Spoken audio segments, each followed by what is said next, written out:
All right, great. Welcome back. Good morning. It's time for us to get into the political segment and talk about what's happening across the country in as far as politics is concerned. It's been a busy week, so to speak. Politicians, doing their thing.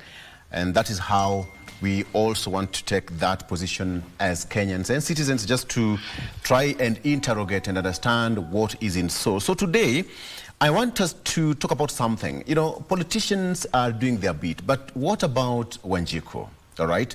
So this is called Siasa trumpet. Roger Tarumbeta. It can be so loud. So this is Siasa trumpet today. What does Wanjiku want? That is my topic of discussion. Siasa trumpet. What does Wanjiku want? From whichever part of the country you are watching us from. I'll open my call lines later on. And please tell me, what do you really need from the government? It doesn't matter from which political wing you're in, but what do you really need as a citizen? Do you feel that your demands, your needs, your desires, are being met by the leadership of the day, people who are elected or who are in different positions? Do you feel that your needs are being taken care of? What is most urgent as we speak? My numbers are 0716 10 3301, 0716 10 3301. Not yet. I'll tell you when to start calling. But right about now, my guests are already in studio. All right. I'll introduce them very shortly, but let me take you through the front page of the local dailies. Let me start with Daily Nation. On the front page of the Daily Nation, this is what I have. Ruto man opens up on 123 million shillings spying software. Ruto man opens up on 123 million shillings spying software. That is on the front page of the Daily Nation. Still on the front page, Raila says that it is not Ruto it is Ruto who came for me.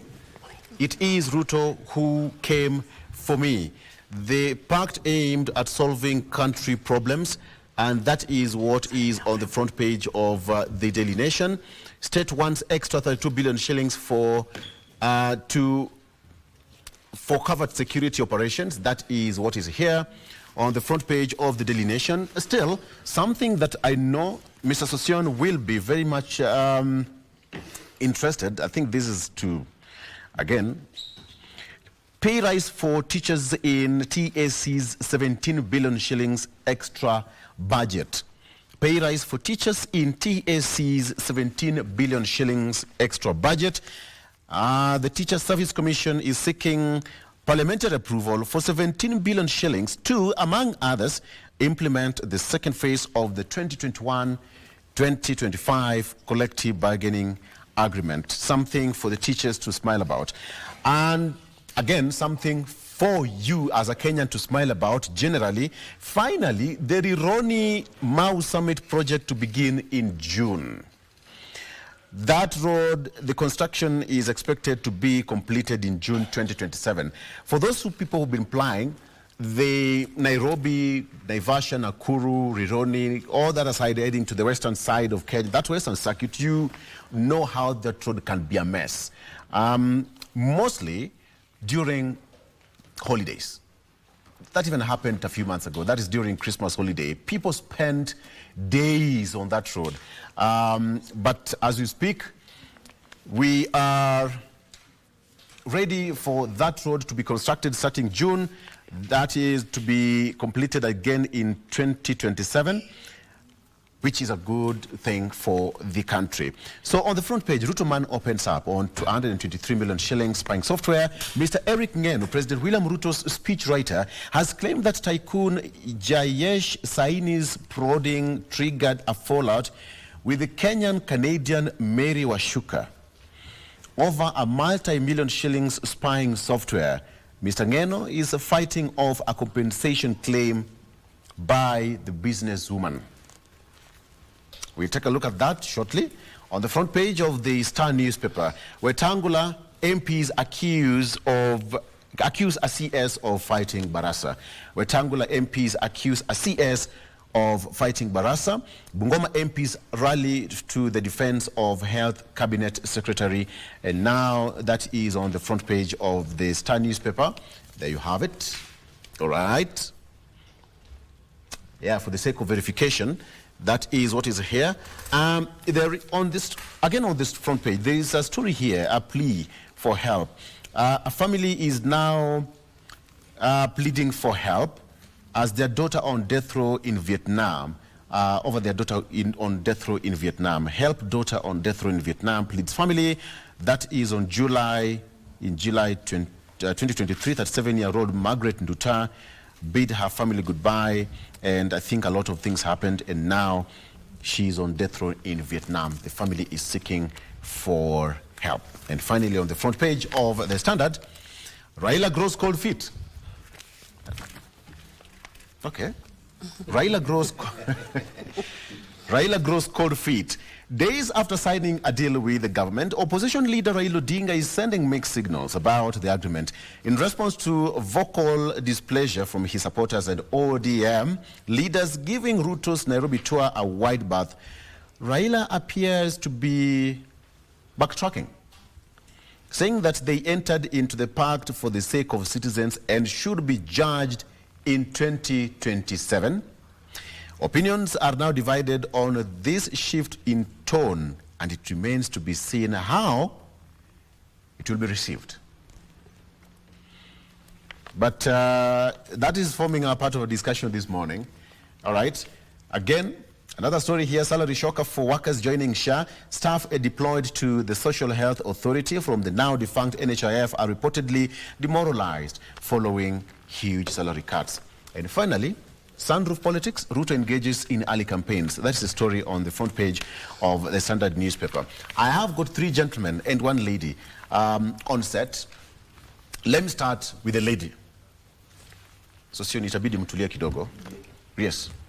Lest we be, you know, she's a lawyer, so we have to be very careful. The only lady in the room. Gender equality. Otherwise, you'll not get it easy. And two-thirds. We won't get it easy. Is a panel constitutionally constituted? Is it? We are Kenyans. No, two-thirds. Is it? The panel is. This is a third. This is a quarter. If you want accurate mathematics, it's a quarter. Even more. Yeah, I see that. Hey. Salvo Chieng is a lawyer and also a political analyst. She is not new to Jerusalem. Welcome, Salma.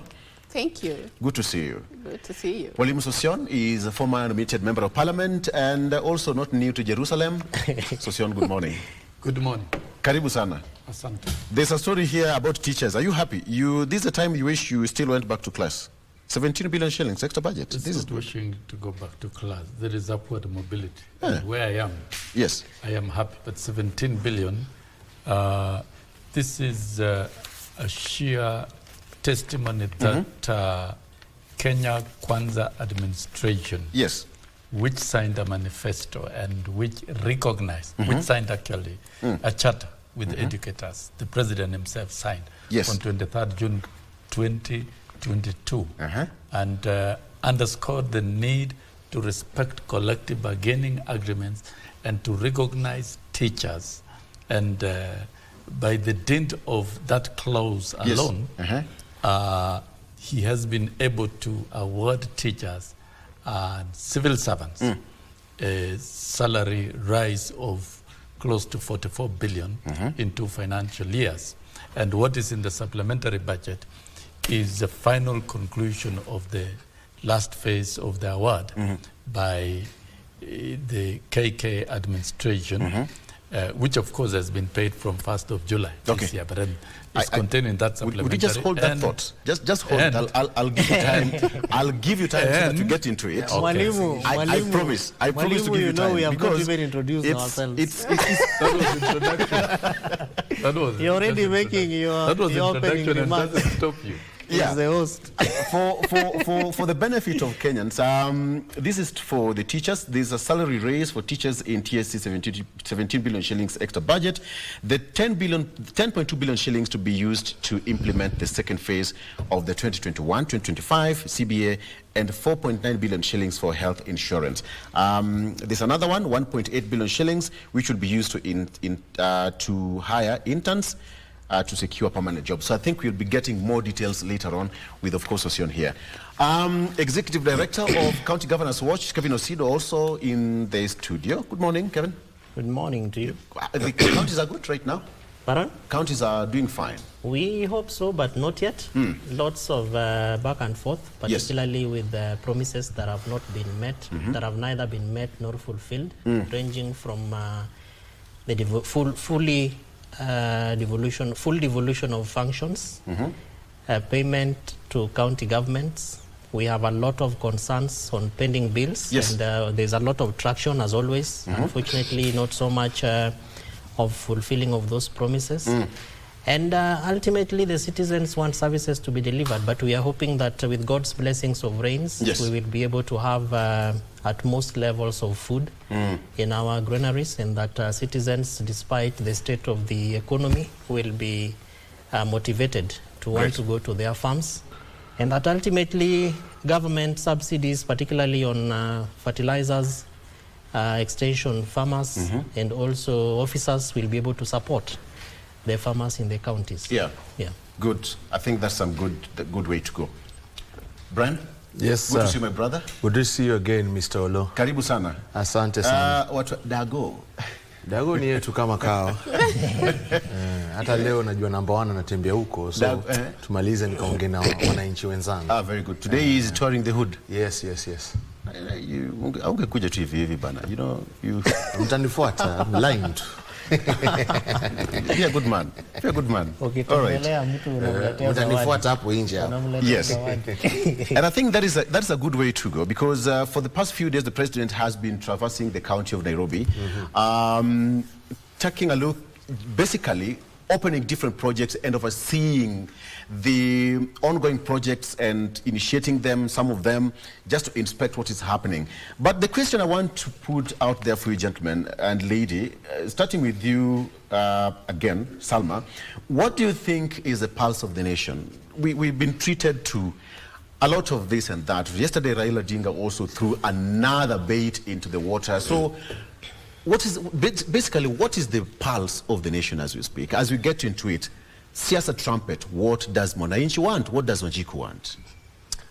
Thank you, Victor. I think from where I sit and from what Wanjiku has been demanding is service delivery. And when we speak to service delivery, I'm glad that Honorable Sosion here has spoken to the charters that were signed when the Kenya Kwanza administration was coming into the formation of this government. And those charters that were signed amongst the various bodies that the president of the Kenya Kwanza administration got to interact with were reduced into a manifesto that was lodged. And that particular manifesto is what we call the plan. So the implementation of the plan that we gave to Kenyans is what Kenyans want to see has been actualized. And when you ask me, is it being implemented? Is it being actualized? Yes. Sosion here has spoken to the fact that, you know, we are moving into the right direction. And he has spoken to the issue of teachers and the many other professional groups.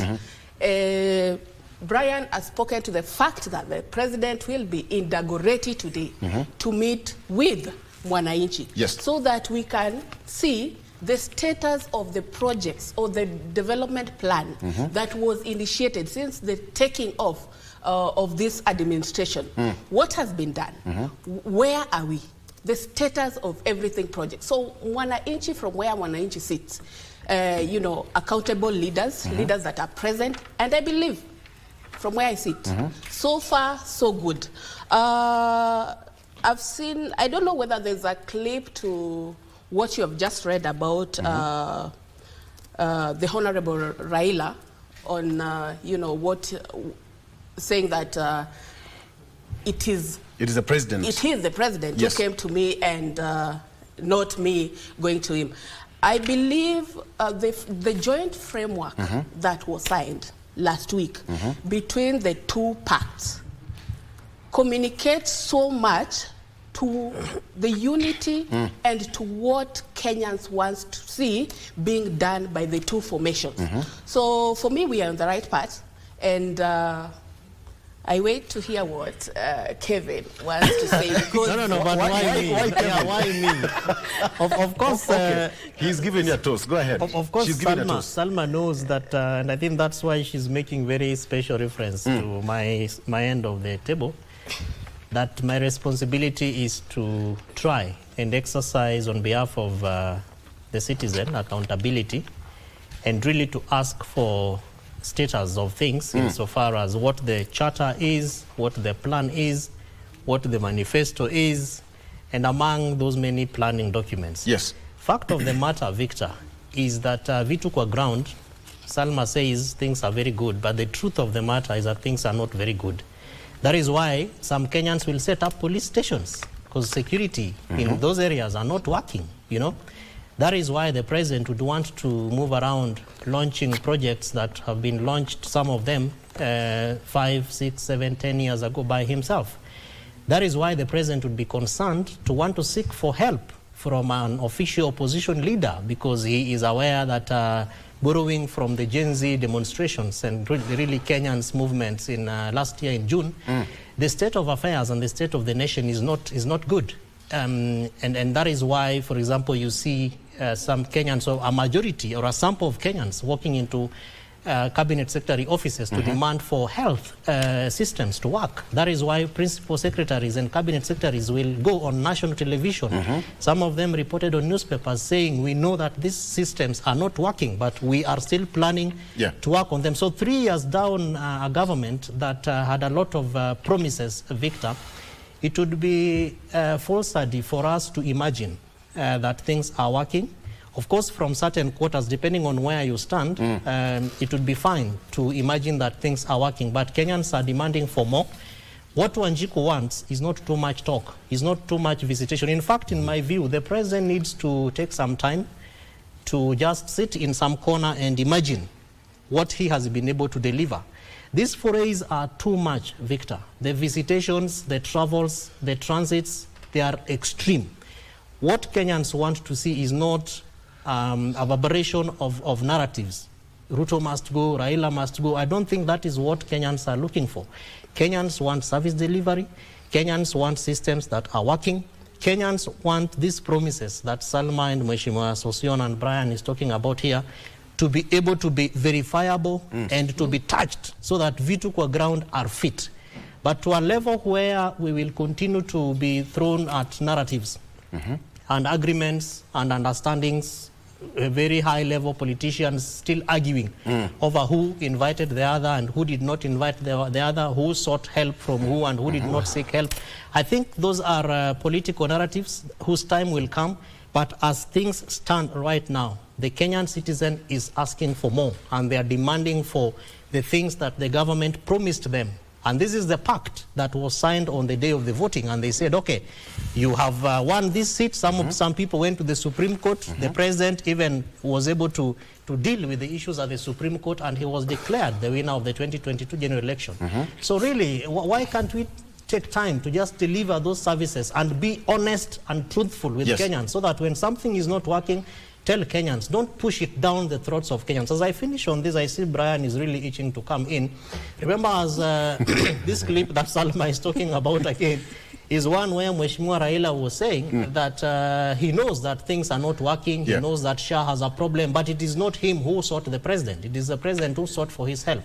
And the president has not distanced himself from this kind of a story. He has continuously reminded Kenyans that yes, things were not working in my house, and I went to the former Prime Minister Mheshimiwa Raila Amolo Odinga to seek for help. So you want to see this handshake of helpage really being of assistance and being of delivery, and being one that Kenyans can be able to touch at least something. And we hope that, Victor, that Kenya Kwanza government will come to the realization that elections are actually coming very soon. We'll be headed to another election. What will the president tell Kenyans? And ultimately, by constitution, he will have served, for example, if he goes up to the 10 years I hear people talking about, what kind of legacy does President William Ruto want to leave for Kenyans? I'm sure it is not one for a president who was asked to leave office. You know, Ruto must go. I'm sure it is not a legacy of handshakes. I am sure that, Victor, it is not one where he'll be, where the president will continue to remind us about the failures that we are ready to continue. More to come. Very well. Well, opening remarks. Yes. Brent. A word is important, and a word is enough for the wise. Let's touch about what you've spoken about, my friend Kevin. Vitu kwa ground. You cannot talk about vitu kwa ground while ignoring facts and history. We as ODM MPs rejected both finance bill of 2023 and 2024. In fact, by the time parliament was being invaded, we were already outside of parliament in a protest. The people who are found in parliament are today the people who are shouting themselves hoarse, trying to liberate Kenyans from the same very problems they created. So when Right Honorable Raila Odinga is trying to talk about who came to who, he's only trying to highlight facts and history. Let's not ignore that. And another point is that there seems to be a narrative of that these liberators, let me call them pseudo-liberators, are coming here to solve some kind of problem. Let's ask ourselves an important question. Who brought these problems? It is they, the very same people that you see today, while in power for 2 years, they brought these problems. Now we in ODM understand the importance of power. They had power and they used it for themselves. And you can't help the powerless if you're powerless too. So what do? Step one, get into power. And once we get into power, we are not here to proliferate the seemingly ills that this government has done to Kenyans, championed by some of the leaders that you see now shouting themselves hoarse, the pseudo-liberators. We are here to actually solve those ills. So what Right Honorable Raila Odinga was doing was letting the Kenyans know who's red, who's blue, who's orange, who's purple. And let it be known, we in ODM have a history of liberating the country. Yes, and that is what we are here to do, but we can't do that if we are powerless. Another thing it has to be known is this. You got into power, but you're powerless. Yes. That's what you said. Now, I'm saying we cannot help the powerless if we're powerless too. We cannot help them on the sidelines. I'm echoing what my party leader was saying yesterday. Okay. So, another thing I'd like to delve on very much is the bipartisan MOU, which has now been scandalized and bastardized because people are taking a lead into what we call social media propaganda. The bipartisan MOU is not a power-sharing deal. It was about liberating this country and good governance. Even if you read the MOU, there's no press and no structure that has been laid down whereby we are sharing power. And before you start attacking me and asking me that why can't we do these things in opposition, I will tell you to stop being an ignoramus. Bipartisan MOUs are not something peculiar to democracy. We had one just the other year when America was trying to deal with Ukraine. They had a stalemate in Congress for over 6 months, which meant the Democratic Party and the Republican Party signed a bipartisan MOU in regards to that matter. Very touchy matters that affect the situation, the nation. So, in Kenya, seemingly a very developed democracy, if we see that good governance is lacking, why not invite our partners in government to kick out first and foremost the rot in government and invite more competent people? It's not even been a week. I was with Bwana Sosion at the signing ceremony. It's not even been a week. Okay. Yes, it's not even been a week since we signed that paper, and Kenyans are over here trying to attack ODM. We did not create your problems. In fact, by the time you people were creating these problems, you were insulting us and our party leader profusely. So that is why the Right Honorable had to make things clear. Number one, we did not create your problem. We are here to solve them. I think that's enough for me. Can we take a break? Yeah. What does Wanjiku want? What does Atieno want? Can we just take a break? What does Atieno want? Sosion has not spoken. I am aware. I want to serve him tea. We'll be right back. All right, welcome back. So the question is, the Siasa trumpet, tarumbeta ya siasa. So what does Mwananchi want? Loosely translate to Wanjiku. Okay, so what does Wanjiku want? Sosion, go ahead. First and foremost, who is Wanjiku? You know, we've got to refresh our understanding of who Wanjiku is, because we can always talk of Wanjiku, and then run away with our issues, which actually do not belong to Wanjiku. Wanjiku is a common word in Kenya used to represent the ordinary mwananchi. And from the Kenya Kwanza perspective, it was not going to be right and fair to develop a manifesto without consulting Wanjiku. Yes.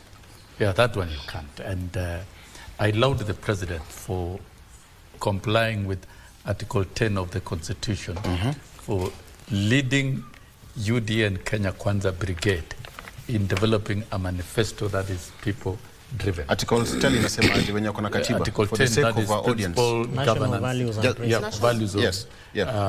national values and principles of governance, and that of public participation is clearly espoused. From the social justice background where I come from, I was so tight with that approach. And there were county forums, economic forums, convened by Kenya Kwanza, with submissions from the different groups, from farmers, from teachers, from civil society organizations, from churches. That is the mosaic representation of Wanjiku, the different groups in the society who play an active role in the economy. And therefore, the 47 counties generated 47 economic charters. And the 47 counties have got different economic activities. And those were customized. And charters signed with those counties. I witnessed the president signing at Catholic University. I was there myself.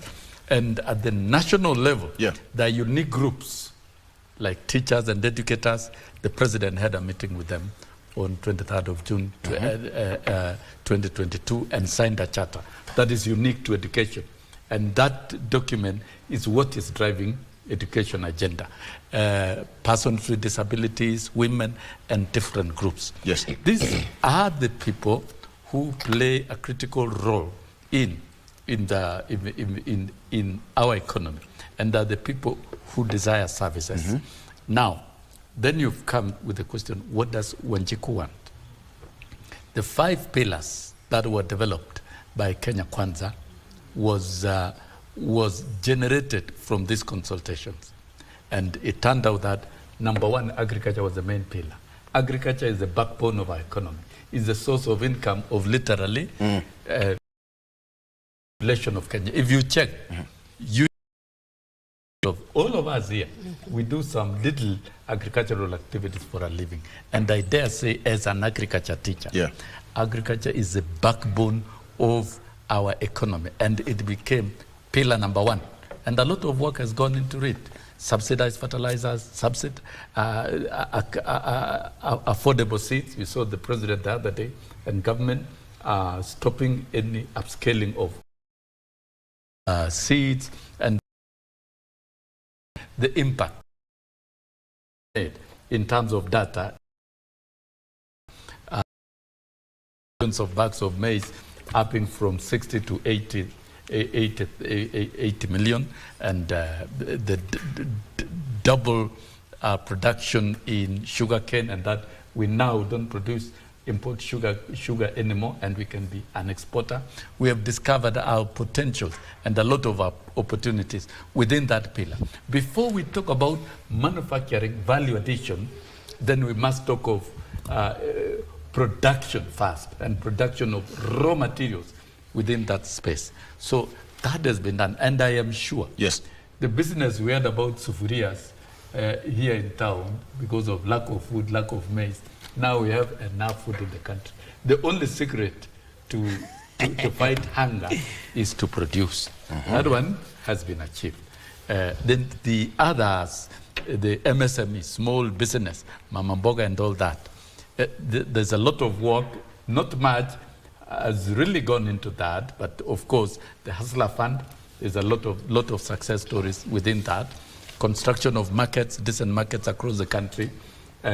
Development of economic processing zone that is going to strengthen the micro, small, media activities, enterprises, is work in progress. Then the digital infrastructure, a lot of work. The cable has been laid across the country. The digital superhighway and the hotspots and a lot of things being done within that space, because we are in the fourth industrial revolution. Fourth industrial revolution is digitally driven, and that is where you must take Kenyans to. And then this controversial thing of housing, and people may not see the results, but if we insist on working on housing model in the next 20 years, it will be a big story in the country. And then the pillar on universal health coverage. Nobody can debate in this country that we need every citizen to access quality health care, despite the challenges that exist. And the challenges must be overcome. Okay. So basically, the 5 pillars of Kenya Kwanza administration speaks to the needs of Wanjiku. But I would summarize it from my social justice background that there are 3 things that Wanjiku need. 1, food. Number 2? So you need agriculture, you need to strengthen agricultural productivity. First of all, to avail food to everyone and decent income to their house. Number 3? Number two, right. Health. Quality health. And what the president is pursuing is revolutionary. And let me tell Kenyans that many countries have attempted to roll out UHC and have collapsed.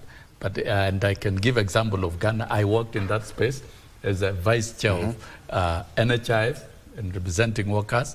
And when the several attempts to roll out UHC, which was dogged by self-interest and corruption, I was able to take teachers to themselves, to TSC, and they were able to run their own scheme. So health and rollout of UHC, it is a must succeed thing, it is what the president. And then third one, accessible, quality, free education. Allow me to bring those three are delivered by any government anywhere in the world. Thank you. Allow me to bring Kevin on this. Wanjiku is good. Kevin, you know, he's talked about the 5 pillars of the Kenya Kwanza administration, and summarized them into 3. But anytime you have the forum in the counties, does this reflect? Victor, the answer to that is an 80-20 reflection. 80 that it doesn't reflect, 20 that it reflects. And this is largely from a point of view of devolution of functions. Right. A majority of those 3 that, actually most of those 3 summaries by Mwalimu Sosion are county functions. And you can imagine the back and forth. Remember in my initial statement, I indicated that there are backs and forths insofar as engagement between national and county governments. And this is largely with regards to the devolution of functions. And one of those functions, it talks about food and is agriculture.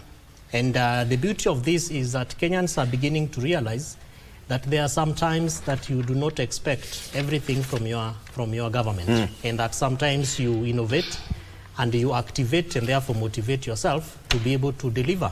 So you identify your own niche, you carve it, you grow it, and you produce from it. And that is what most Kenyans are doing. Of course, government policies and programs from the 20% or percentile therefore indicate that the policies that are supposed to support some of these engagements have there are conversations that are going on, and that we expect that probably by the end of the framework that has been established by Council of Governors, and especially through the IBEC, the Intergovernmental Budget and Economic Council, that there will be some responses.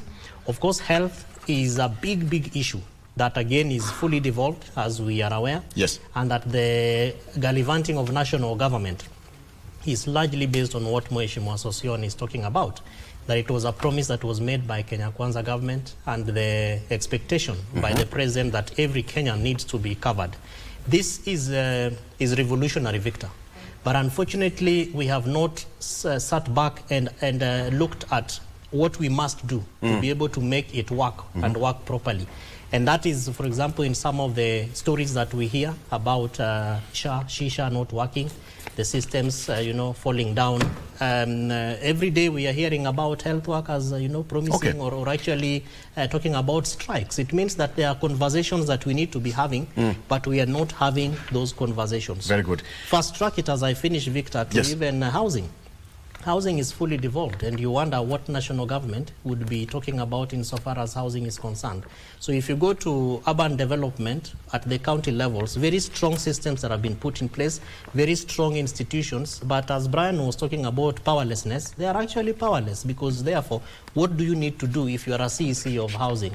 So we see a lot of conversations again between national government and county governments, but those conversations do not relate largely to what the person we are referring to as Wanjiku wants to see. And even in the pact that you introduced earlier on, remember, is one of the things that Mheshimiwa Raila Amolo Odinga spoke about. He said, I am aware that affordable housing is not working. That is why we want to work together with the government to ensure that Kenyans can be able to reap some of these outputs. So yes, 80-20. 80-20. And we hope so that, I want to ask you all, have you interacted with the 10-point agenda that was released by the two parties? Yes. You've interacted with it, the 10 points. Yeah. Salma, let me come back to you. Before you do that, can we just listen to what Honorable Raila Odinga said yesterday in Kiambu very quickly? Raila Odinga's cooperation with President William Ruto has been met with criticism from a section of Kenyans, but the ODM leader is not backing down. Watu wengi wanapiga kelele hapa na pale, Raila ameenda kwa Ruto, ametuacha. Mimi sijaenda kwa Ruto. Ruto amekuja kwangu. Na amekuja upande yetu. Mimi nikasema tufanye mambo marekebisho haya yote. Mnaona yale tumeandika maneno 10. Yote ni yale tumekuwa tunadai. Na wakasema watatimiza. Sasa tumesema tunapatia hao fursa ya kufanya hayo ili yarekebishwe. Thank you. Almost the same thing on the front page of the, is it Daily Nation? Mheshimiwa, you have it there. And then again on the front page of the Standard. Raila grows cold feet. Sama, what do you make of that? And what does Wanjiku want? From what has just been played, yes, I believe His Excellency the President, if you look at the executive role of the presidency, one of the things that stand out is he is a symbol of national unity. That is the first thing. And I remember when we were moving around, we said that we are coming into a government where every other person will be included. We don't want a situation where we have the winner takes it all. And I believe that is one of the things that His Excellency the President has been able to emphasize on, the issues of, tribalism, the issues of, the President is a national leader. I'll sort you out shortly. Okay. Let me come back to you, Brian. Yes. What does Wanjiku want in as far as this is concerned, with relations to what Raila Odinga said, and if you've interacted with the 10-point agenda, where is the position of Mwananchi? Because as we speak, where is Wanjiku and what does Wanjiku want? Well, Wanjiku is also in the government because the government is made of people. And the people that are in government are just exercising the will of the people. What in essence has happened for the past 2 years is good intentions, bad implementers. You know the saying in the aphorism, or the saying that says, the road to hell is paved with good intentions. So prior to our joining the government, we as ODM, the government had good intentions, but none of them had been implemented. So what I want to point out to Kenyans, and what Wanjiku wants, first and foremost, is sincerity from its leaders. Not people who want to usurp power under the guise of liberating them. Because if you want to liberate the people from these problems that are seemingly bedeviling the country, including SHA and all those things, we have to ask ourselves, who created these problems? It is the very same people, the very pseudo-liberators, the Wamunyoski coalition, that created these problems. What did you say? Wamunyoro coalition that created these problems. You say Wamunyoski? I know that is for the youth. That is for the youth. That is how the youth call them. Yeah. So they are the very people who created these problems. We know the Wamunyoro choir and how it sings. All of a sudden, they have changed their genre. All of a sudden, Kofi Olomide wants to sing Mugithi. we must ask ourselves, as sincere as our leaders, to be sincere first and foremost, because what leaders and what the country is feeling is a sense of disillusionment. Wasn't this the same guy who was supporting the government, now criticizing the government? And wasn't this the same guy who was criticizing the government, now in the government? Okay. If you've interacted with the 10-point agenda, where's the voice of Wanjiku? Well, from number 1 to the last one. Number 2 says inclusivity in all spheres of public life. That, in essence, is all about Wanjiku. It talks about public participation. And let me tell you, I was in an ODM delegates meeting. You'll find even people of Asian origin there, like Sumra. So ODM as a party in itself represents so many communities in this nation, including the Ndoromo, even if there are 4 of them in the forest, as long as they are here within our borders, even the Rendile, they are in ODM, you will find them there. What we are doing is that we want to take this power, not for a certain region or a certain political movement. We are taking this power for the whole nation, and that is what we've always done as ODM. So what Wanjiku thinks and what Wanjiku has misconstrued this MOU, they have misconstrued it to be something of a power-sharing deal. And that is why you see the strife coming in. That is why you see people calling our party leader a conman, thinking that he's there to win it for himself, which is not the case. Show me where in the MOU it says there's a power-sharing structure. But why are you looking at me? I didn't call him a conman. Can I give it to Salma? No, it's okay. As you sip your coffee. I stole Salma's time. Salma, where is the voice of Wanjiku in the 10 points agenda? Probably if you also continue with the point you're making. So as I continue with the point that I was making, the president is a national leader who is expected and mandated to work with everybody, each and every Kenyan. Whether they supported him, whether they did not, it is the mandate, as per this constitution, you know, is mandated to walk and move in every corner of this country to ensure that each and every Kenya get the services that they want. If you look at the 10 points agenda that was signed, all those agendas speaks to the Mwananchi, the Wanjiku. And the end goal is service delivery. Number 1 on that, the joint framework that was signed was the NADCO report, which is which I am keen about. When you look at the NADCO report and the genesis of the NADCO report, on the 9th of December 2022, the president sent a memorandum to Parliament. That particular memorandum had 4 agendas. The 4 agendas, remember, there was an advisory by the court that Parliament is not properly constituted. Number 1 on that particular agenda was, you know, the implementation of the 2/3 gender rule. Number 2, the CDF, Senate, and the NGAF oversight funds. Number 3, the creation of the office of the leader of official and the Prime Minister. Opposition. And then the last one... And the Prime Minister position. Exactly. That is the NADCO report. And then the last one was oversight over the cabinet, the various departments within government. So if you look at this 10-point agenda that was submitted to Parliament, and then after Parliament they went back to Mwananchi, I am aware that including ODM and every other stakeholder in this country gave their voice in that particular NADCO report. So, and then it went back after public participation, intensive public participation, it went back to Parliament. The report sits at the JILA committee at the moment, awaiting tabling. So this particular, the 4 thematic areas, education, you know, Parliament being properly constituted so that we have proper legislation, proper representation, you know, proper oversight. You know, those are the things. Once this is implemented, I think the end goal, service delivery, is what we are looking at from where I sit. Okay. So basically, when you've also interacted with the 10-point agenda, Mheshimiwa. And that is why I was present at the signing ceremony. Very well. With me? Yes, with Odwar here. And you don't hide, you know. Let history know. And where is the voice of Mwananchi? Where is the voice of Mwananchi? Then what is in the MOU?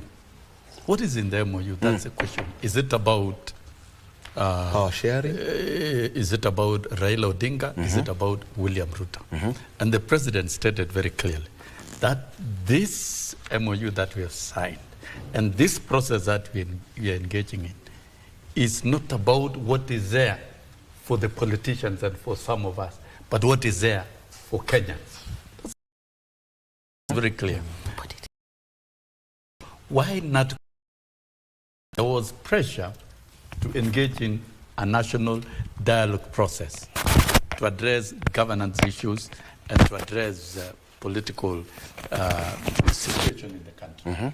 And during the unveiling of that report, or the handing over of that report at KICC, President William Ruto stated very clearly that for me, for many things to work, I will have a broad-based government that will invite many people, so that the broad-based government that will be inclusive will help me implement my agenda. He said, my agenda, because the president is elected on a specific agenda. And that is why ODM ministers came in, 5 of them. They are not coming to implement ODM agenda, but they are coming to help the president implement his own agenda. And that agenda is not a personal property of the president. It is agenda that touches Mwananchi. And those agenda also formed part of ODM. Because if you look at housing, it was an agenda in ODM. If you look at healthcare, it was an agenda in ODM.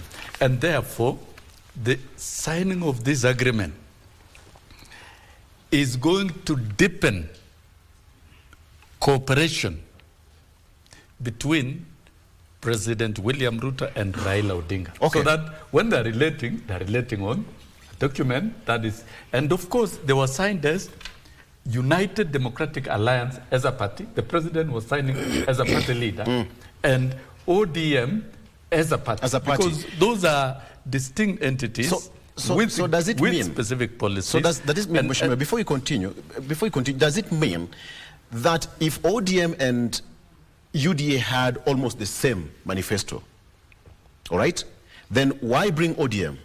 Now, well, can I answer that? Now, before that, before that, why ODM? Before that, you definitely will answer to enrich what I have. But you know, the relationship between Raila Odinga and William Ruto is not new, and these are great statesmen who have walked the political journey the longest in this country. They were in Addis Ababa together the other day to expand the political horizon in this country. And they've come back to the country with a greater resolve to strengthen our nation, politically and economically. And so, for them working together, there was need to sign, to have a formal document, as required, of course, by law. And so the two parties signed the MOU. And prior to that, there are already 5 ministers appointed from ODM side. And I am sure, beyond the signing of this agreement, the relationship between the president and Raila Odinga will deepen in terms of cooperation around the issues affecting Kenyans: democracy, human rights, governance, and of course, even the item on the debts, auditing debts, and what the money that is being borrowed. Does ODM have the instruments? Does ODM have the instruments of power? Does ODM have the instruments of power to expedite some of these processes we're talking about? The debt, Let me tell you. Because the government in place is Kenya Kwanza. Yes, it is Kenya Kwanza. UDA is the largest and strongest political party with 145 members of parliament. It's a coalition. No. UDA alone, stand alone before you bring in ANC and the others. And now they are merged with ANC. ANC is already subsumed within UDA. ODM is the second largest with 85 members of parliament and one of the oldest political parties. You can't ignore. Trusted. It's a strong party. It's a strong party. And he was a member and don't forget, all these people, UDA, if you trace it historically, it is a chip-off from ODM. So these are parties with similar goals, similar interests, and now this convergence of unity for purpose to create an ecosystem of serving Kenyans and transforming Kenyans could have come at no better time of which the Kenya than Kwanza, now. Of which the Kenya Kwanza administration could not do without bringing ODM now. on It's not a board. question of it could not do. Let which me is tell true. You. Let me tell you. Of which they did not do it. That is why we stepped in. Just hold on. Just hold on 1 second, my sister. Let it be made clear. Let us not ignore facts and history. The people who are propagating the first finance bill and the second finance bill were solely UDA and their members, both old and new, both former and present. They are the ones who are propagating it.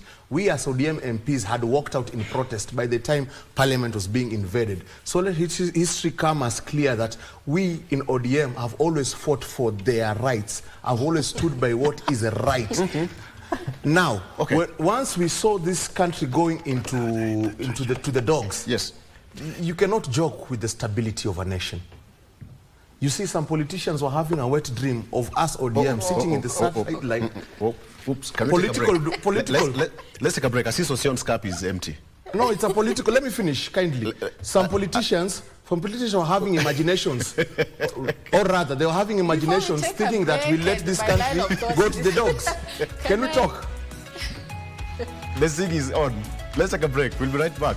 And yes, the phones will be on at this point. 0716 01 10 3301 10 3301 0716 10 3301. We'll be right back after this. Stay with us. All right, and anytime from now, you can now call us 0716 10 3301 0716 10 3301. What do you really want as Wanjiku? As it is said there, what does Wanjiku want? Politicians, the pact was signed, but what do you want as Mwananchi? Let's talk, let's engage. Wanjiku, all right, wants good governance and sincerity.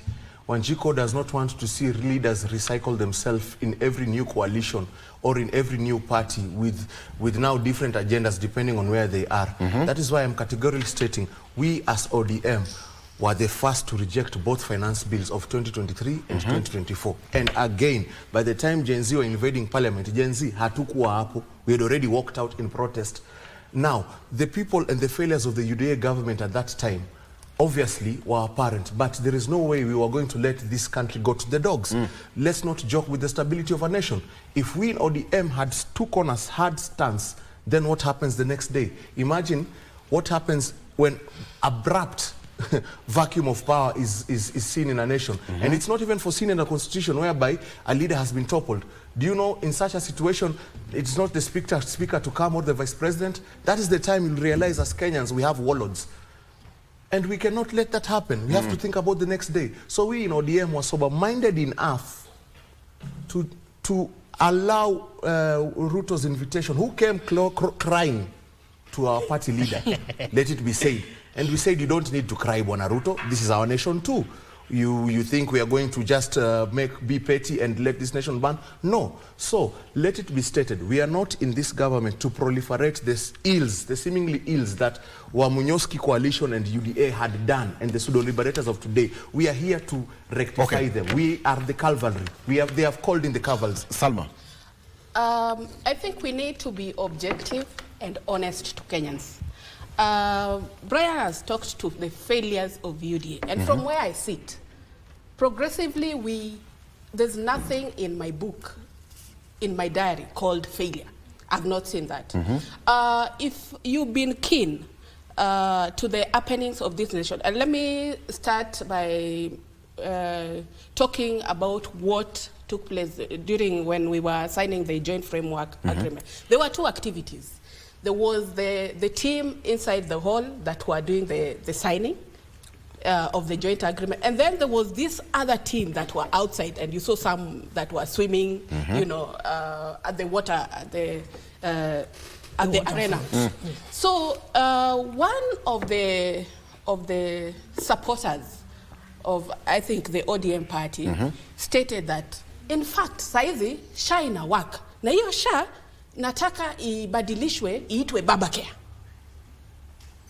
Opinions are a constitutional Number right. two, you have had sentiments from Honorable Mbadi and CS Mbadi and CS Oparanya.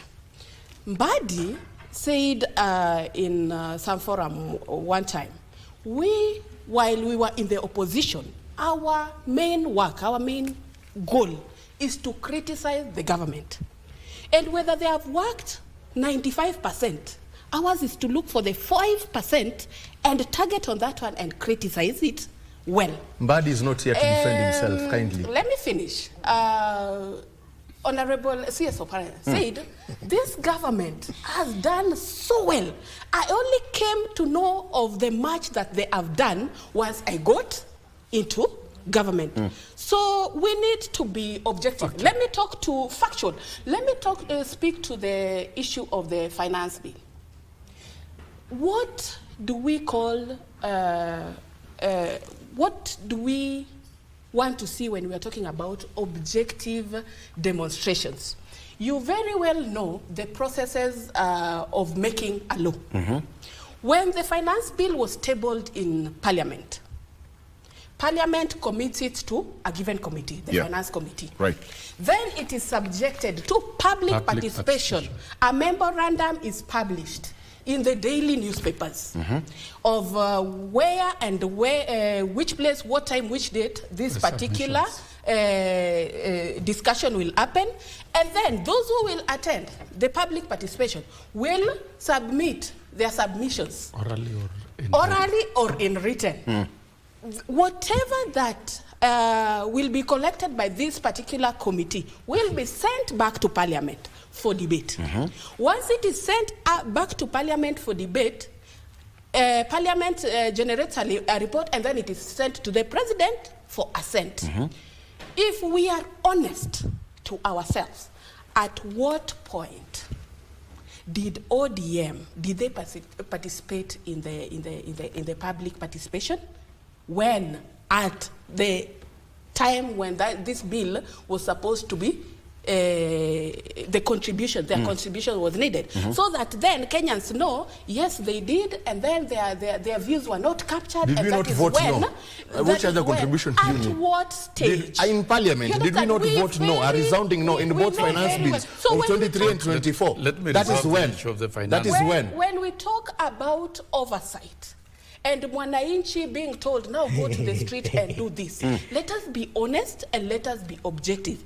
At the end of the day, whichever side you sit from, Kenyans want service delivery. And we can only let the record show that ODM participated by voting no to both finance bills of 2023 and 2024. Which other participation do you want? Do you want us to sing the no?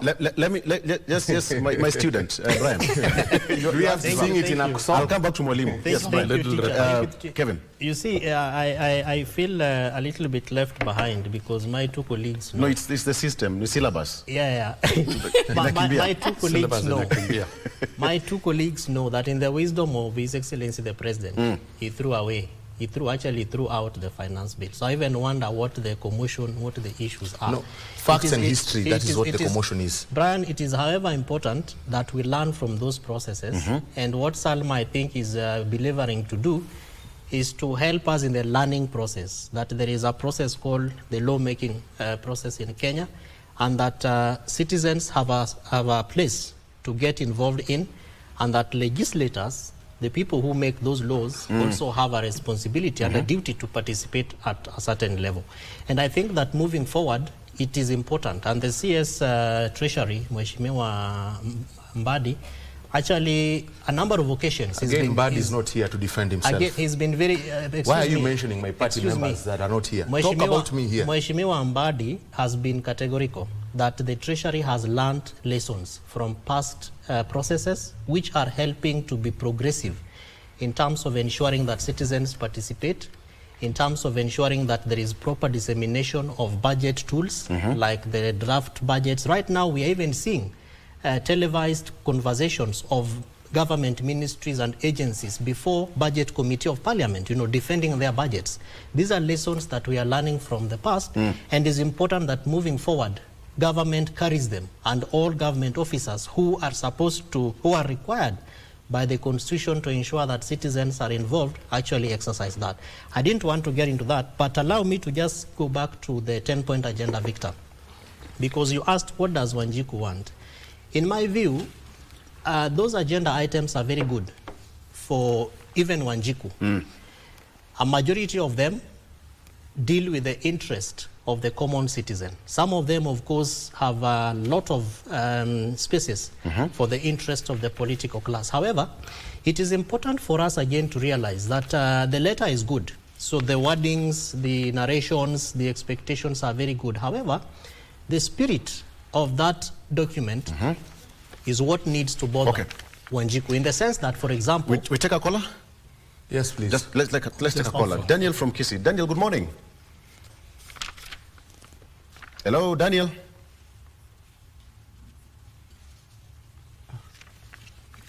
Daniel, good morning. Right, it seems we've lost Daniel. Yes. So that, for example, the NADCO report, we know the process that these post-NADCO processes.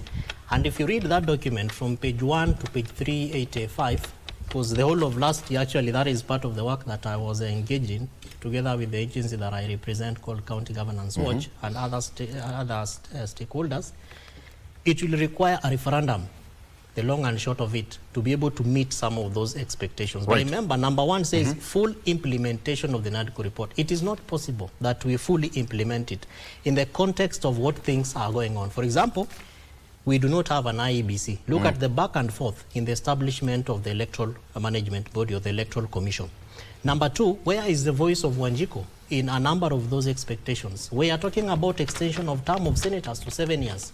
We are talking about extension of term of government, of the president You're to talking 7 about years. Things that need not even go through. We are talking about that the NADCO proposes to create offices of the Prime Minister, official leader of... talk about 7 years? It is there, my brother. The NADCO proposes to extend the term of governors to 7 years. The NADCO proposes to establish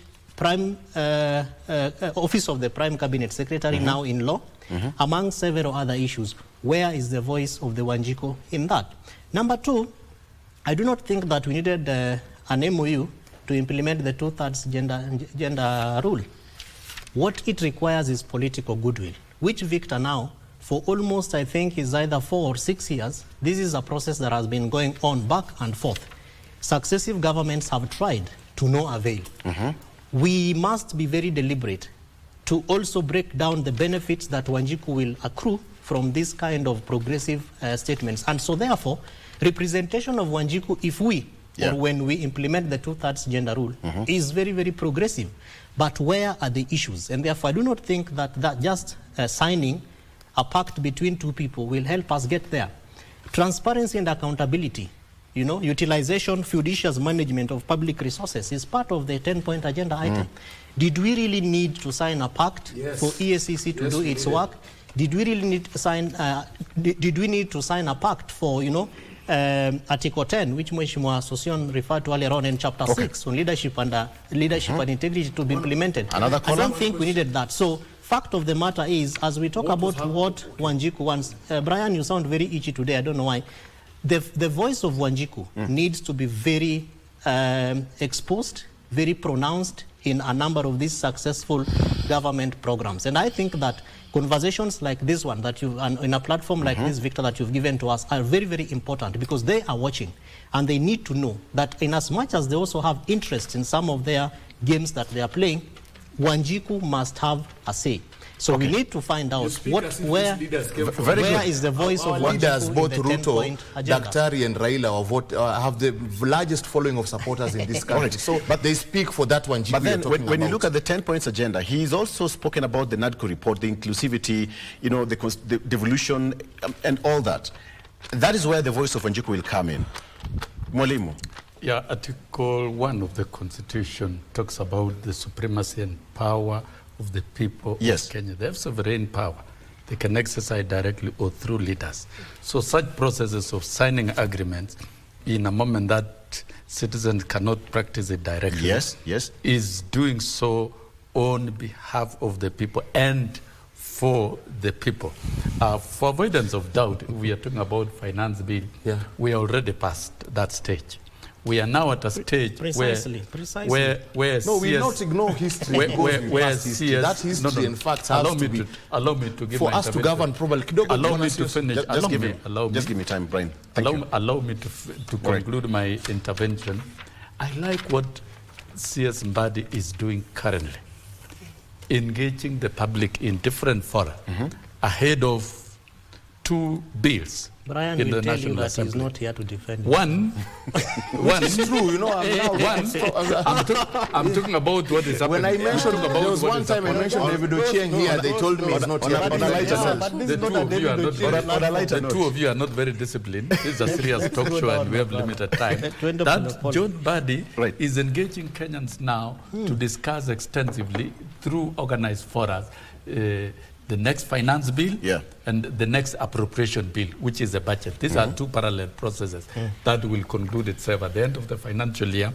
Once you have an appropriation bill and a budget of 4.2 trillion, which already is going through the various stages in Parliament, and the budget policy statement has been tabled in the House, and the real budget, of course, will come in far much later. How do you finance the budget? You must have an appropriation bill. You must have a finance bill on the clear revenue collection measures. So, and I think that is what Mbadi and the government is doing, so that we can cure the mistakes and misinformations of the past. And I agree with my fellow learned friend here, who must also understand that the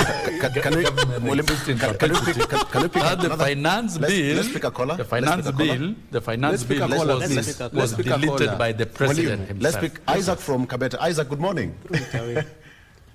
Isaac, good morning. Good morning, Isaac. It seems you have a problem with our line today. Technicians can work on that. Or you call them back.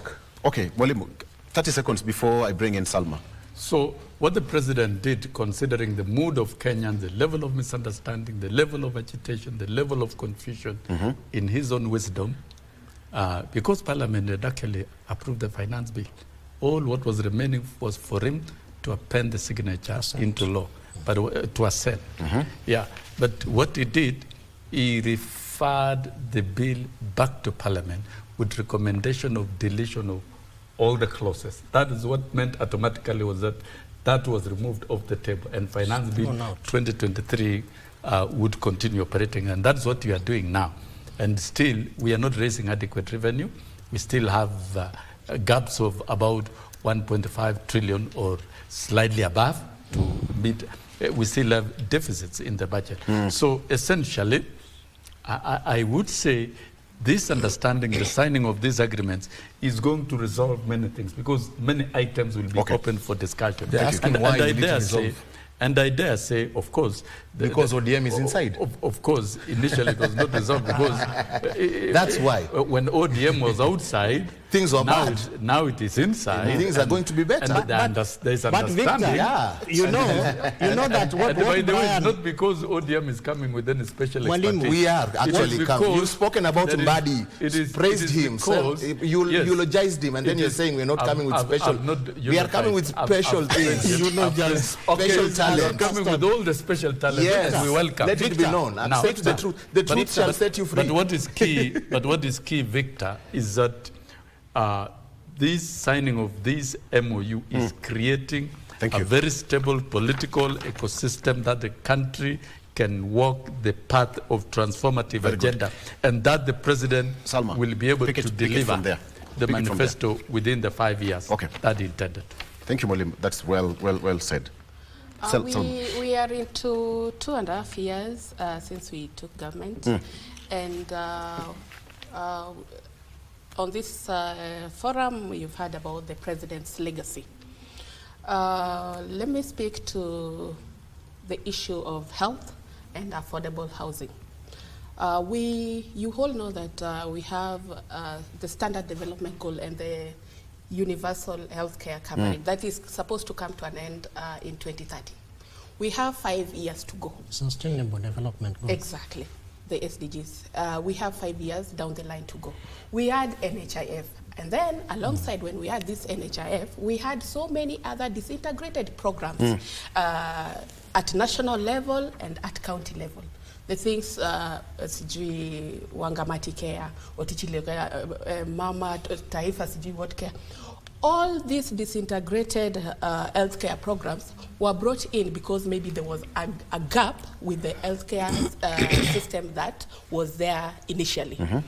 As a government, you are supposed to then formulate programs that will advance or better what is existing. And I think that is why the SHA was implemented or brought on board. If you look at this SHA and the components of the SHA, all programs related to health, those the small ones that I'm talking about at the county level, at the national level, have all been integrated in the SHA system framework, so that then we have quality, affordable healthcare and accessible healthcare for all Kenyans. What is not working at the moment is the transition.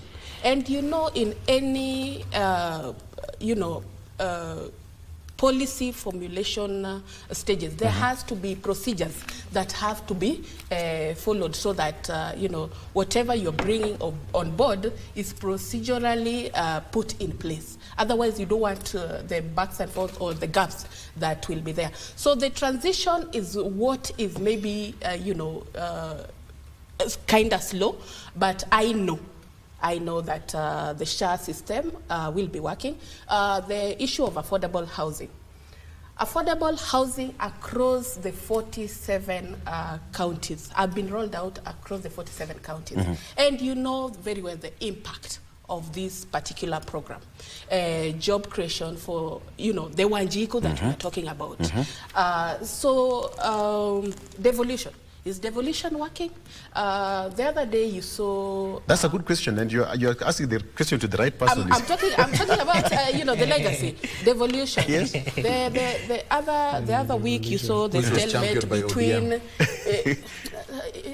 True. Set you free. The other week you saw the stalemate between the county government and the controller of budget. I believe that the fourth schedule indicates the various functions between the national government and the county governments. However, since the promulgation of the Constitution 2010, we have had Salma, can we pick another call? If you don't mind. Let's pick a call. Let's pick a call. Mikali calling from Machakos. Mikali, good morning. Good morning. Very well. What's your question or comment? Go ahead. Mimi naweza kucomment. Yes. Nitaongea Kiswahili. Karibu sana. Mimi naweza kucomment ile mambo inaendelea siku hizi. Yes. Inatushangaisha. Hawa wakubwa wetu tumechakua, tumewapikia kura, wakifika huko wao wanatosheka. Hata kusikiliza mwananchi kile anasema. Na ya pili, hii mambo ya matibabu imeharibu kila kitu, kwa sababu hata hiyo NHIF wale walikuwa wamekatwa miaka mingi na hawajaitibiwa, sasa ikipinduka SHA itawasaidia na nini? Na ya pili, kwa nini hawa watu tukichagua wanaongea ni kama wao ndio wako na mamlaka Kenya? Hawana respect. Wanaongea mpo, wanaumiza watu wananchi. Na mbunge inaendesha kulingana na vile inataka. Thank you so much, Mikali. Asante sana, Mikali. Those are 4 great points. Actually pointing to the leaders, even you, in your own respective ways, you've been accused. Yeah, of course. That is why it is important to clarify facts and history. Yes. That is important. Why it is important why we should clarify. I think it was Salma. Did you finish? Continue. Yeah, she was talking about championing 30 seconds. It was on her call. Yes. The constitution that came into force in 2010. We have stakeholders that play a critical role in in championing the development agenda in this country. Nairobi County Assembly stormed the Controller of Budget's office over issues of bursary and the settlement. You ask me, we have had this particular function sitting with the county government. Yes. I believe they are stakeholders. If there are any changes, if this particular activity was being undertaken by the county Have government. you heard what Michael said? Yes, I have heard what Michael said. And that brings to me what Honorable Sosion spoke to, the issue of Article 1 of the Constitution. You understand? And also public participation. And that particular Mwikali also has the right. I mean, we are the ones who vote in leaders of into the office, and he has the right to bring on board the right leaders into office. Let's bring another caller. Joseph from Dandora. Joseph, good morning. Hello. Mambo vipi, brother? Poa, mambo. Salama, salama. What's your question or comment? My question is about the panel is so good. Thank you so much. It seems you have a problem with these people from ODM. These people are so mannerless. Oh, we've lost Joseph. Okay. That's why it is important. No, I think, listen, Kidogo, this person is talking about I'll come to that. No, I'll come to to that. Talk now. No. The things that the lady is talking about. No. Just a minute. We are in a serious. Just a minute. There's a way I'm going until, because we're almost running out of time. I still have more time. Then I'll come back to you. Don't worry. Well, if you can, summarize now. I think, number one, we've talked about, one of the callers has talked about leadership. And we are indicted as a country. The questions that are being raised is about seriousness in leadership from all those who are elected to exercise. That's in reference to what Mukali said. Of the people, yes, what Mukali. I agree with Mukali. And I share a cup of tea with the president. When he said the problem of this country is incompetent leadership in institutions, conflict of interest, corruption. Yeah, and the president pointed out that is the problem we have in this country. And until and unless we correct that so that the leadership can work, you cannot deliver services to the people. And that is what informs the concessions and signing of this agreement between Raila Odinga and William Ruto. People might think it is about 2027 or about personal interest, but it's about the people of Kenya and delivery of services. I also want to correct one item, which my fellow panelists have stated here, that all these functions belong to the county, and so they are functions for national government. There is no electric fence between overall government delivery of services. And the Constitution allows cooperation and consultation between county and national. And, and when the national government picks an item that is devolved, then it will be implemented in the process of consultation. Good morning. All right, Daniel, good morning. Amna Neno Baba, what is your question or comment, briefly?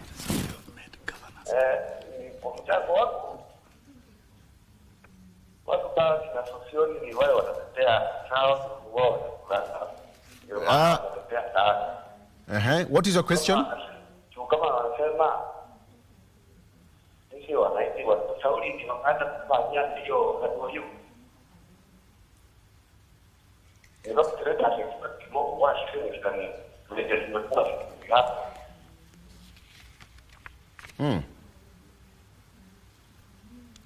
All right, thank you. So we are running out of time, Session. Yes. So I'm concluding. I think we must understand we didn't bring a constitution to create compartments that do not work together to the disadvantage of citizens. We must accept, in terms of leadership, even if functions are devolved and even if functions are national, there is a frontier of cooperation. That is why the Intergovernmental Relations Technical Committee and oversight by the Deputy President brings in all these groups. So really, the key pillars, one on health, it must be driven collectively as a country. And in fact, I expect even county governments and governors to be very enthusiastic in enrolling citizens, in ensuring that the payments of premiums, and in ensuring that hospitals are working. Session, just a question for you. After this, do you think the tables will turn to the favor of Mwananchi after this pact? It is going to turn. Absolutely. That signature was pro-Mwananchi. And those who are still playing politics, I would say, are living in illusions and dreams. Thank you. The moment President William Ruto appended the signature and Raila Odinga, that's a signature for the people and for good governance. And there was a resolve even to fight corruption at whatever level. Some of these challenges you are seeing in in housing is about cartels and corrupt You've answered your question. Another caller, Victor from Nairobi. Victor, good morning. Okay. Good morning, how are you? It sounds good to call my name the other side of the screen. Karibu sana. What's your question or comment? Okay. What we want in Kenya? Yes. You want fairness. You want? Fairness. Sana kwa employment. Okay. So, sisi kama youth, the government inatuambia tuende tufanye kazi majuu. And then when they get opportunity, wana-employ watu wanajua. So we want that fairness and corrupt-free country. Very good. That's what we want. Thank you. That's a very good thought. Fairness and a corrupt-free country. Go ahead, Kevin. And Victor, that is really, I believe, is the backbone of the joint agreement between the president. And the conversation really needs to move implementation of these such good progressive state, pacts. And so that therefore, vitu kwa ground or the space of the common citizen is seen to be covered by implementation of government in fulfilling these pacts. And that is what most of our callers are talking about. Mwikali ameongea kuhusu maswala ya afya, uzima. And the conversation therefore needs to move into what is this? And effectiveness in parliament. What is this effectiveness and efficiency that ODM brings? Because the president has been clear around, nilishindwa, sasa nikaenda kwa huyu ndugu yangu, aje atusaidie. What is this kusaidiana to be able to make health effective? Victor has just talked about, fairness. What is this space that ODM in kusaidiana na serikali katika, kuweka sahihi kwenye pact? All right. Where are these gaps that it is filling to be able to Can you give John a minute? Into what Victor is talking about? Your time, yes. John. John from Kitale. John, good morning. Sawa. Good morning, John. Good morning. Karibu sana. What's your question or comment? My question is, yes. Naongea kwa Kiswahili. Tafadhali. John, call again. Yeah, time. All right. So you realize, Victor, that a majority of the callers really are interested in effectiveness, efficiency, and service delivery. And so it is in our expectation that as the president thinks about his legacy, his performance, and I've seen the Daily Nation has done a very big, report on the legacy of performance of the president, rather of the government. They need to be wary about vitu kwa ground pale. Wananchi, je, wanahusishwa? Je, wanasikizwa? And if you walk into a health facility, will we continue to see the kind of scenes that we have seen where citizens are complaining about a system? The CS Health herself has been very clear that that SHA has a problem. The system is not effective. For me, mine is, he's pointed at me kindly, sir. For me, mine is to say that the bipartisan MOU, hold on, he's done. No, not yet. I am not done, with due respect. 20 seconds? Today we are sharing this platform. Today you are doing this power sharing officially. I like it. Okay, give him 30 seconds. Yes, no, he has told me to proceed. Let me surrender my 30 seconds. All right. I, like my fellow panelists, I'm in support of this bipartisan MOU agreement, and let the citizenry know that bipartisan MOU agreements are not power sharing agreements, and they are not peculiar to democracy. They have happened even in United States. But we cannot ignore facts and history at the same breath so that we do not repeat history. Let the record show. Can you also donate your time to Fayo to make a call? Yeah. Kindly. Fayo from Nairobi. Good morning. Karibu sana. Good morning to you. What is your question or comment? Niko na comment na question. Nawasalimia kwanza wageni wa studio baridi. Wamepokea, umesalimiwa? Thank you. Sasa ile wa Kenya sisi tunataka. Ile kitu sisi wa Kenya tunataka. Tungeomba kwanza kitu ya kwanza kukuwe na free education, yani kutoka primary hadi university watoto wasome bure. Kitu ya pili, upande wa afya, serikali iko na uwezo na pesa ya kutupatia matibabu ya bure kila mtu. Kenya iko na pesa, si ati sisi ni watu wenye tuko chini. Tunaweza kujisimamia matibabu ya wananchi wote bure bila malipo. Kitu kingine ya tatu, barabara zikuwe mzuri, barabara zitengenezwe mzuri. Kitu ya nne, tukiweza patiwa mbolea ya bure, mbolea. Serikali ina uwezo wa kutupatia mbolea ya bure, watupatie masomo ya bure, mbolea ya bure, na barabara zikuwe mzuri. Sasa hapo pengine hata wakipeleka hivyo na tupeleka ni sawa. Mheshimiwa Sosion, naona Mheshimiwa Sosion na mheshimu sana, ni mheshimiwa, naona anaonanga mbele. Ningeomba mheshimiwa, tafadhali, unaona hapo UDA hapo, ningeomba yani upande wa masomo, unaelewa upande wa masomo venye tumeteseka sana Kenya upande wa masomo. Tafadhali, hakuwezekani kukuwa na free education. Kwa ukweli kabisa, free education. Tukue wote tuko tu, yani afadhali tukue wote tuko na elimu. Kwanza hapo tunaweza tafuta kazi mahali kwingine, hata tunaweza tafuta nchi za nje. I think that wraps it up. I have 3 minutes. Yeah, it was my time. Give me at least a minute. Okay, kindly. Again, as I was saying, I'm in support with the bipartisan of the bipartisan MOU agreement. Right. It is not a power sharing structure, and it is not peculiar to democracy. It has happened in developed countries like USA. However, let us not ignore facts and history. The things that my sister was talking about, including promulgation of constitution and devolution, it is ODM that championed them. We also rejected both finance bills 23 and 2024. And we are here not to promulgate the same things. We are here to make sure, as caretakers that have been given power by the people of Kenya, to make sure that the right thing is done within the right circles, because we can't help the powerless on the sidelines. We have to be powerful to help the powerless. All right. Collins from Githurai. Collins, good morning. Collins, good morning. Morning. Karibu sana. What's your question ama comment? Nilikuwa na maswali 2 ama 3. Yes. Nilikuwa nataka mimi kwanza nilikuwa na katana na hiyo handshake ya Raila na Ruto. Sababu ni kama hawa wanasiasa wako na self interest hao wenyewe, juu hawatuangalii sisi kama wananchi wa kawaida, the common mwananchi nao. Hello? Hello? Yes, endelea, I can hear you.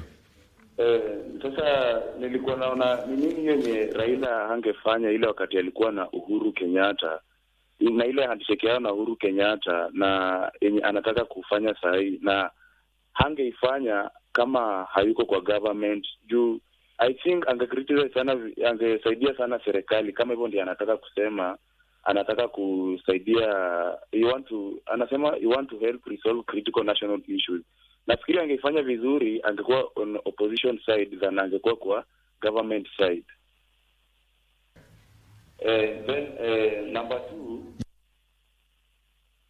number two ni sisi wananchi wakuwa natufikiria, hata sisi wananchi wasikuja tu ku launch project nyingine na hawajafanya hata ile moja yenye alikuwa anataka kufanya. Kama hivi nafikiria it's very much unnecessary for our president to say that anataka ku launch machine ya kutengeneza chapati, na our health sector imefail kabisa. Watu wanalalamika SHA haifanyi, people tumerudi tena kwa harambee yenye walikuwa wanasema hatutakuwa there will be no more harambee home. Lakini sasa hivi tunapata sisi tunaenda tu approach waheshimiwa tena, leo asubuhi, jana, kesho tunataka mheshimiwa akuje tena tufanyie harambee, tupeleke watoto shule, tufanyie harambee, tuende tukatibu wazazi wetu ama ndugu zetu kwenye hospitali. Na government iko tuna pesa yenye inaweza tusaidia kufanya hivi vitu bila kufanya hizo harambee. Juu kama wanaweza patiana 20 million kwa church, hiyo pesa inaweza peana kwa health sector. Hiyo pesa inaweza somesha watoto wengi sana wenye wanatamani kusoma, ama ipeleke facility yake ifacilitate shule, ama our technical colleges zenye tuko na technical colleges ambazo hazina facilities za kuenda kufanya shughuli huko. Nafikiri ni hiyo tumeongea sana. Thank you so much. Thank you so much, Collins. Collins has spoken very well. All right. Yes. Allow me to acknowledge. All right. So today we are. The show is supposed to end at 8:30 because it's your interest as a citizen. We want to listen to you. That's why the calls are on, and you can still call 0716 10 3301. We want to listen to you. The leaders are here. They'll address your issues. So that's how we do it. Very good. So Sean. I acknowledge the comments from callers. Very important. Right. Very enriching. And I think as a country, we should reach a point where we value feedback from the people. And there are three things that are three key issues. One caller has talked about education being free. Free education? University. And not just free. Yes. Quality public education. That one, and I think there is need for the government, and even after the signing of this agreement, to continue calibrating education so that it can work, and so that we can free all the households in Kenya from paying any money for education. But they should access education for free next to the household, not in hoardings, not in expensive processes, but let education be brought closer to the household. It can be done. We have adequate resources. The healthcare system, let us stop debate and fighting. Let's continue with the debate, but let us be objective. Let us take the campaigns to the health facilities, to the level 1 hospitals, level 2. Let the leaders work at that level. They are the chiefs, they are the MCAs, they are ward administrators, they are governors, and there's the entire government. Let us get down and fix the challenges that are unique to each facility and unique to the program, so that we deliver the universal healthcare coverage. On agriculture, I dare say there is nothing wrong if the government can fully, in the long run, finance the cost of fertilizers, so that farmers who are hardworking can even be given fertilizers that are fully subsidized by the state. There is nothing wrong with working towards the direction of further supporting farmers by strengthening subsidy on fertilizers. It is now 2,500. This is not logics. It was at 7,000. It is now 2,500. There is impact on production. And what if it were reduced to 2,000, to 1,500 with time? I think we need to understand this, because the farmer is the one who saves the country. And that farmer must be incentivized, not beyond fertilizers, to chemicals, to farm inputs, and of course giving them guaranteed minimum return. Work on the marketing of their products. How can we process the goods, the goods, I want us to do produce that the farmers are producing, to ensure that they access good markets. I want to treat that as your We can do a lot as a country. I really appreciate that. And the president is so passionate. Can see what he's doing within the city. And today he's going to he's in Brian's backyard. Brian, don't come here next time without goodies. I will come with goodies. And all of us accept that we have a hardworking, genuine and honest president. Let's hear. Deserves all our support. I want to treat that as your closing remarks, Mwalimu. I'll come back to you shortly. I know why. Osido. For my closing remarks or my comments? Yes. What is yes? Comments? Closing remarks. We are out of time. So I want to do the comments, Victor. I'll do my closing remarks by saying that the president is interested in a nation that is delivering, a nation that is producing. And sometimes I have looked at the president as a gentleman who has very positive interests, but the goodwill is sometimes not there. In the sense that being a president of a nation, so you are the head of government, and government is a machinery. So you must be able to put in place mechanisms that will be able to support your dream and your manifesto. And then Kenya is a very good country because we have systems, we have mechanisms, we have frameworks, we have policies, we have programs, we have laws. These laws must be able to work insofar as the voice of Wanjiku is concerned. And so even as we look at this joint agreement, in my view, it is an attempt by President William Ruto to create an ample environment for his government to deliver. A number of times he has admitted that he has fell short of the promises that he made to Kenyans, and that this kind of agreements, especially looking at the post-AU elections that Mheshimiwa Raila Amolo Odinga was unable to go through, he is worried about quote-unquote a loose Mheshimiwa Raila Amolo Odinga, especially having the opportunity to engage with citizens. And in the context where people feel disenfranchised, citizens feel probably that government is not delivering well, that services are not being delivered in the manner that they are expected. So I look at this positively from the angle of a stable government that is supposed to accrue into a stable economy, and an economy therefore that allows for services to be delivered, and much more fundamentally that young people have jobs, and that healthcare is working, education, a number of all these things that the citizens have talked about, including devolution. And in so saying, I am also aware that even in these conversations of Schedule 4, you know, the roles or functions of national and county governments, a lot is going on to be able to put in place frameworks that will support the delivery of these functions. What we need is political goodwill.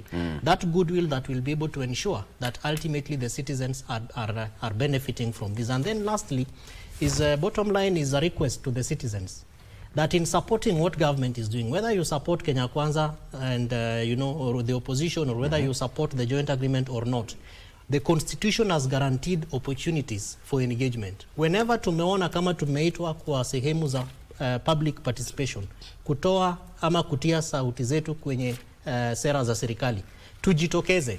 Let's go out there and ask the difficult fundamental questions, whether it is in the annual development plan of the counties, whether it's in the budget making process, whether it's in the CIDP, or whether it's in the programs that the governors are doing, or even the president, you know. Let's go out there and engage effectively. And that way, we will all be exercising this thing we are all talking about, sovereignty of the people. Not all of us can be elected MPs. Not all of us can be elected the president. But we have been given the space within our spheres, within our sectors, within our environments, to also exercise our leadership. Very well. Brian. For my closing remarks to the citizenry, I'm speaking directly to you, Kenyans. Let's not buy into social media propaganda. The bipartisan MOU agreement is not a power-sharing agreement. Another thing that we should not buy into social media propaganda is, let's not forget facts and history. As ODM in a party, we promulgated the new constitution. We brought on devolution. We rejected both finance bills of 2023 and 2024. In fact, by the time Gen Z were getting into parliament, we had walked out in protest. Now, we are not in government this time round or in any other time to proliferate the ills that this government has seemingly perpetuated over the current 2.5 years. We are here to rectify, and it's not even been a week. We haven't even removed our suits properly and got into the office properly. Give us some time and see the changes that ODM will bring. I assure you we will deliver, just like we've delivered during the promulgation of the Constitution. We delivered on devolution, and we'll deliver much more. You can trust in ODM. Thank you. Will overturn the House. I want us to do this because she's the only lady in the House. Last week was International Women's Day. Yes, it was. Are we making strides? 2/3 gender rule. We started that by 2/3 gender rule. Yes, we are making strides, and as I had mentioned, the NADCO report speaks to the implementation of the 2/3 gender rule. Yes. And I'm glad also it was echoed in Homa Bay by the governor. Yes. Honorable Gladys Wanga. She said that the First Lady was also there. Implementation of you know, the 2/3 gender rule must be in place. But as my closing remarks, Kenyans need to see us work for them and service delivery being done. This thing of chest thumping and boasting that we as political party X, we as political party Y, we are the ones who did this, we are the ones that make Truth things is called happen. chest thumping these days. That is not what Kenyans want. Let us not sabotage our leaders indirectly. Leaders who have political goodwill because of this chest thumping and you know, boasting that we are the ones who have come to, you know, create salvation from you know, nowhere. Kenyans need service delivery and your cooperation. We are all Kenyans. And this country, as a republic, has a government that is mandated to govern, to run, and to do everything service delivery to Kenya. So it is not a question of who did what, who has done what, who came to salvage what situation that is not there or here or there. So let us ensure that we give service delivery through our leaders, effective service delivery to Kenyans. Thank you very much. You know what I love about this is because you've given your utmost feeling and contribution to Kenyans. And for the people who've called, they've also given you their perspective. And thank you so much for being a part of the show. Asante sana. We've done much more than we were supposed to do today because kama ni tamu tunafanya nini, tunaendelea nayo. Thank you so much. Brian Oduor, who's a political analyst. From here is going to Dagoretti North. Dagoretti. The president is supposed to be there. I'm expecting you. I say, usikuja hapa next time without anything. Sikuji tena. On a lighter note, I'll be back. That he's not just visiting Dagoretti North. He is visiting a number of constituencies, including Westlands. Including so he's visiting a number western of side of schools circuit and all that. On the JSS scheme. So he's visiting a number of schools. Of course, we'll update you on how it goes. Thank you so much. Kevin Osido. Kevin Osido is Executive Director of County Governor's Watch. Thank you so much for being part of the show. And Mwalimu Wilson Sosion is also a former nominated member of Parliament. The only lady in the house is Salma Ochieng, who is a lawyer and a political analyst. You know what? My name is Victor Lo. Thank you so much for being a part of the show. Let me leave you by one quote. Man becomes great exactly in the degree in which he works for the welfare of his fellow men. That is regards to what they've said here in as far as service delivery is concerned. Have a good morning. My name is Victor Lo. Bye-bye.